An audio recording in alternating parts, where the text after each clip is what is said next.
સાથીઓ, થોડાક દિવસ પહેલાના કાર્યક્રમ હતા ત્યારે આપણા તાના જ મંત્રીએ અને આપણી બાજુના લોકસભાના એક સાંસદે એવું કીધું કે આ ચૈતર વસાવા બધાને ગેરમાર્ગે દોરે છે. ભાઈ, તમે ગેરમાર્ગે દોરાઈને અહીંયા આવ્યા છો? પાછળવાળા તમે ગેરમાર્ગે દોરાઈને આવ્યા છો? નથી ને? તમે બધા સમજુ લોકો છો, કોઈ આમાંથી ગેરમાર્ગે દોરાય એવા નથી. ત્યારે ડેડિયાપાડામાં દેશના વડાપ્રધાન શ્રી નરેન્દ્રભાઈ મોદીજી આવ્યા. એમના પબ્લિક ભેગી કરવા માટે 500 કરોડ રૂપિયાની આદિજાતિ વિકાસ વિભાગમાંથી બજેટની જોગવાઈ કરવામાં આવી. પણ ત્યાં 500 કરોડમાં ભીડ ભેગી નહીં થઈ અને આપણે પ્રેમથી કરેલા આહવાનમાં લાખો લોકો ભેગા થયા, એટલે આ લોકોને તકલીફ પડી છે. એમને હતું કે ભાઈ આદિવાસી વિસ્તારમાં તો એક ચૈતર વસાવો છે, તે બધાને જાગૃત કરે છે, ભેગા કરે છે, એમની લડાઈ લડે છે, અધિકારોની વાત કરે છે, ખેડૂતની વાત કરે છે, વિદ્યાર્થીઓની વાત કરે છે, મહિલાઓની વાત કરે છે, કર્મચારીઓની વાત કરે છે. એને આપણે દબાવી દેવાનો છે, એને 15 તારીખે મોદી સાહેબના હસ્તે જોડી દેવાનો છે. એમ કરીને મોદી સાહેબને દેવમોગરા લઈ ગયા. દેવમોગરાથી નરેન્દ્રભાઈ મોદીને ડેડિયાપાડા લાવ્યા. પણ આપણે એક આહવાન કર્યું કે અમે 1 લાખથી પણ વધારે લોકો નેત્રંગમાં ભેગા થશું અને બધા પ્રેમથી 1 લાખ પણ વધારે લોકો નેત્રંગમાં આવ્યા. આ આપણી તમારી ને અમારી બધાની તાકાત છે. આપણે એ મંત્રી અને એમના સાંસદો જેવા એમની પાર્ટીના બોલતા પોપટ નથી. આપણે સ્વતંત્ર હવાલાવાળા લોકો છીએ અને અમે બધા સ્વતંત્ર હવાલો લઈને ફરીએ છીએ. અમે બોલીએ એટલે અમને જેલ કરે.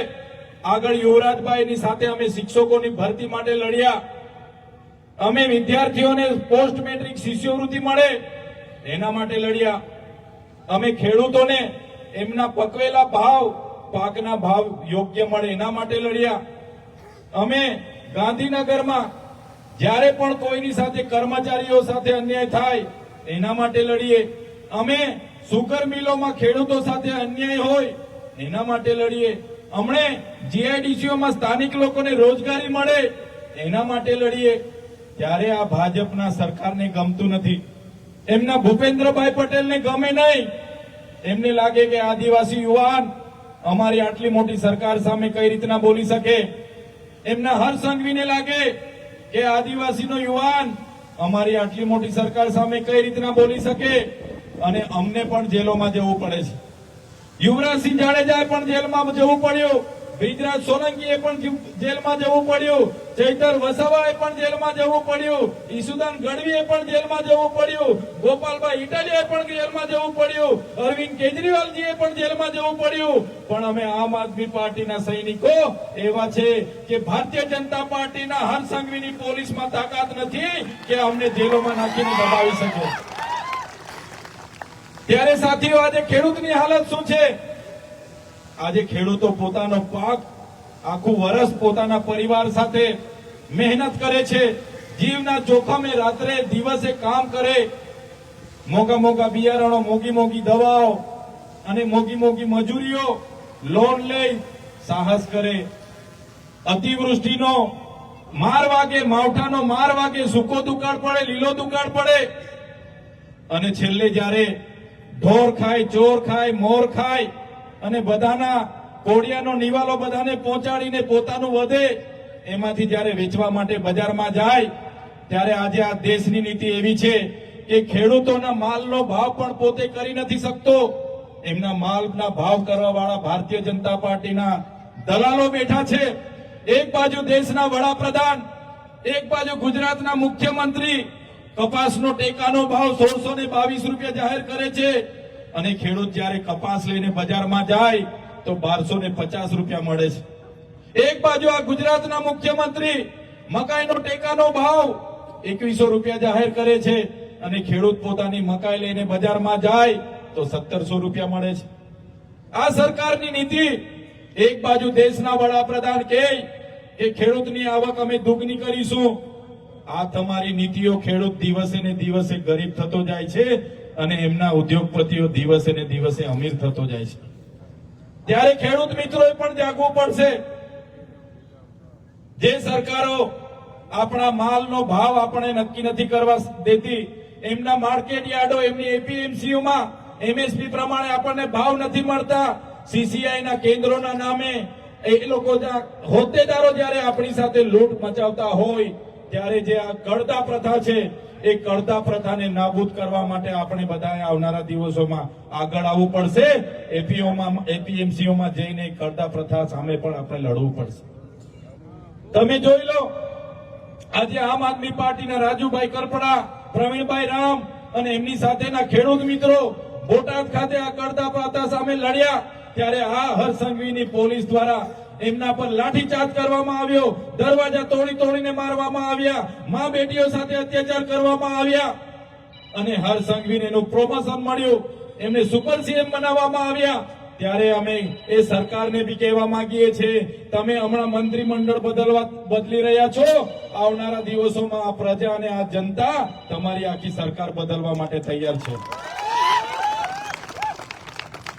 ત્યારે આગળ અમારા સાથી બ્રિજરાજભાઈએ કીધું, આપણા યુવાનો જ્યારે શિક્ષણ માંગે છે ત્યારે આપણને મંદિર મસ્જિદની વાતો કરશે, આપણે રોજગાર માંગીશું, ભારત પાકિસ્તાનની વાતો કરશે અને આપણે જ્યારે ખેડૂતોના પાકના ભાવ માંગશે, આપણે વિકાસની વાત કરીશું તો આત્મનિર્ભરની વાત કરશે, રાષ્ટ્રભાવનાની વાત કરશે, પણ આપણા હકની વાત એ લોકો ક્યારે નથી કરતા.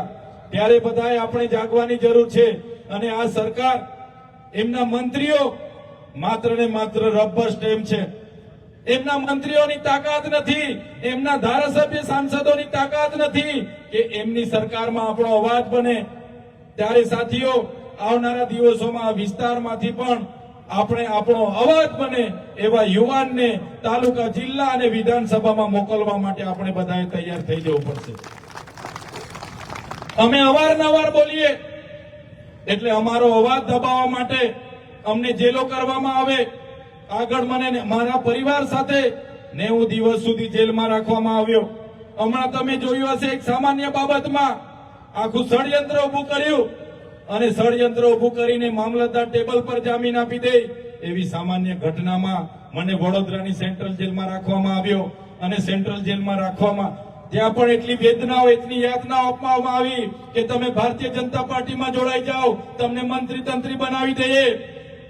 પણ અમે એ વેદનાઓ વેઠી લીધી, અમારા પરિવારે દુઃખ વીઠી લીધું, અમારા કાર્યકરોએ દુઃખ વીઠી લીધું અને અમે નક્કી કર્યું એ પ્રમાણે અમારી ગરીબ, આદિવાસી, મધ્યમ વર્ગ, ઓબીસી, માઇનોરિટી અને દલિત પીછડા માટે અમે લડીશું.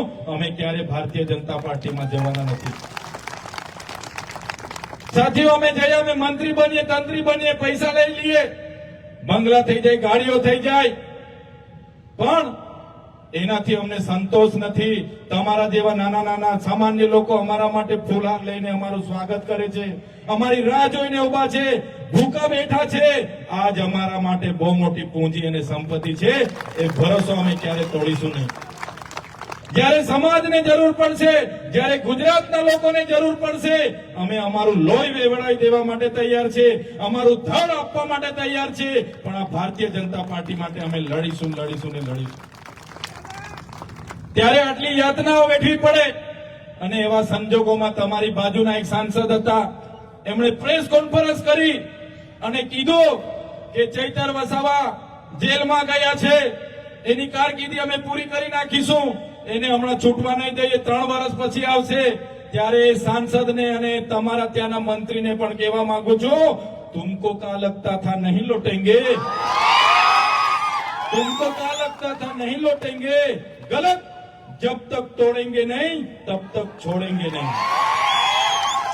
हमको क्या अंडू पंडू गंडू झंडू समझ के रखा है क्या? ये चैतर वसावा है, चैतर वसावा कभी झुकेगा नहीं.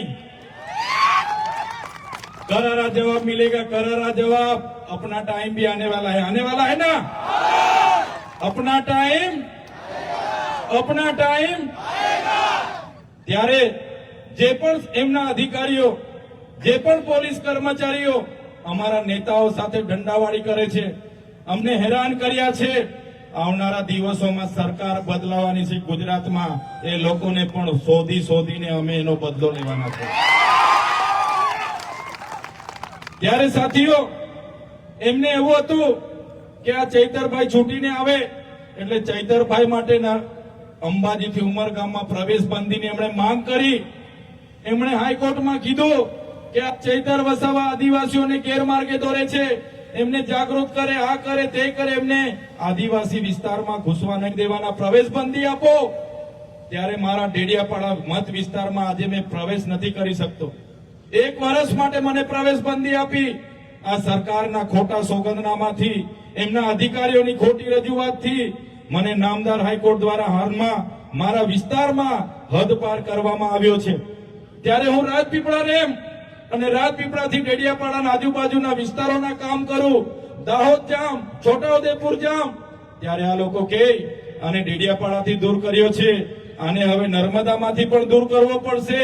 ત્યારે એ લોકોને કહેવા માંગુ છું, તમે મને ડેડિયાપાડામાંથી કાઢી મૂકશો, તમે મને નર્મદામાંથી કાઢી મૂકશો, પણ આ ચૈતર વસાવા અમારા લોકોના દિલોમાં રહે છે, જ્યાંથી ક્યારેય કાઢી નથી શકવાના.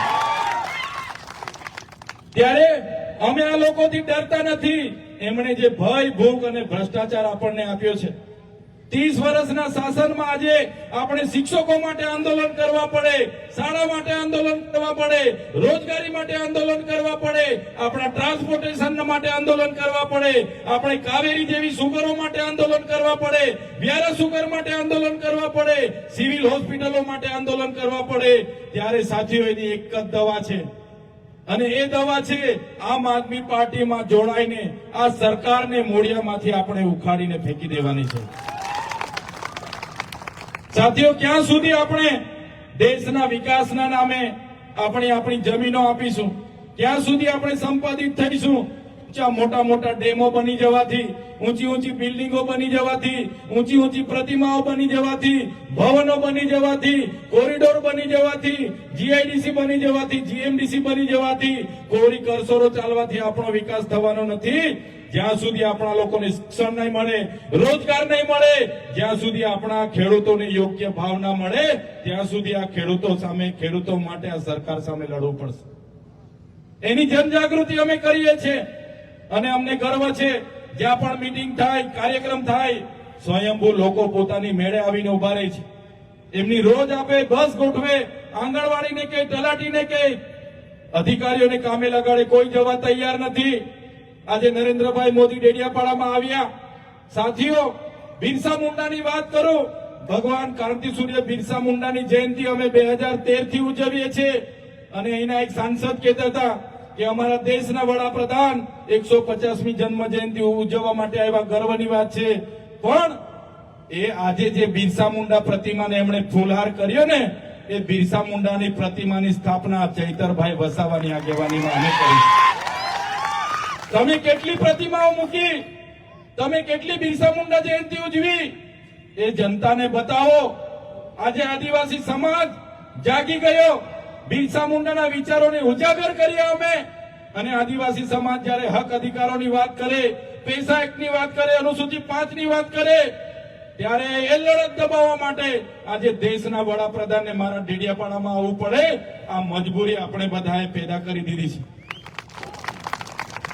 ત્યારે પોતાની ટિકિટ ના જતી રહી, એના માટે કેટલાક મંત્રીઓને, કેટલાક સાંસદો પાર્ટીના પોપટ બનીને અમારી સામે અવાજ કરે છે, આખો દિવસ અમારું નામ રટણ કરે છે, કેટલાક અમને ગાળો ભાંડે છે.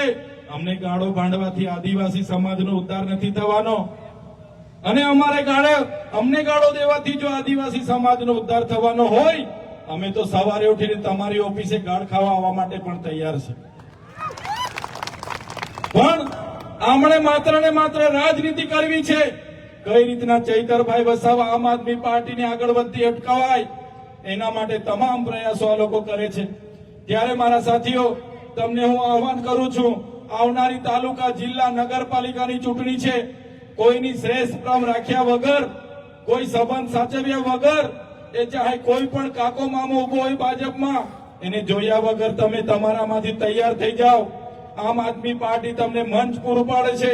તમે આવો, સારા માણસો આવો, લોકસેવા માટે આવો, આપણે ભારતીય જનતા પાર્ટીની જેમ સત્તામાં જઈને પૈસા નથી કમાવાના, આપણે સત્તામાં જઈને લોક સેવા કરવાની છે. આવો બધા સાથે મળીને પરિવર્તન લાવે અને આવનારી 2027માં ગુજરાતમાં પરિવર્તન લાવીએ. એ પરિવર્તન લાવવા માટે અમે નીકળેલા છે. અમે કોઈને ડરતા નથી, મોતને મુઠ્ઠીમાં લઈને ફરીએ છીએ અને લડીએ છીએ. તમે પણ અમારી સાથે આવો, તમારો સહકાર અમારી સાથે હશે. અમે આ સરકારો સામે પણ લડીશું. આ જ વાત અને આ જ વિનંતી સાથે આજે અમને અહીં આમંત્રિત કર્યા, અમારું સ્વાગત કર્યું, સન્માન કર્યું અને અમને બધાને તમે શાંતિથી સાંભળ્યા છો. તમામ લોકોનો, મીડિયા મિત્રોનો, પોલીસ કર્મોનો, આયોજક મિત્રોનો બધાનો આભાર માનીને હું વિનમું છું. બધાનો ખૂબ ખૂબ આભાર, ધન્યવાદ. જય આદિવાસી, જય જોહાર, જય જય ગરવી ગુજરાત.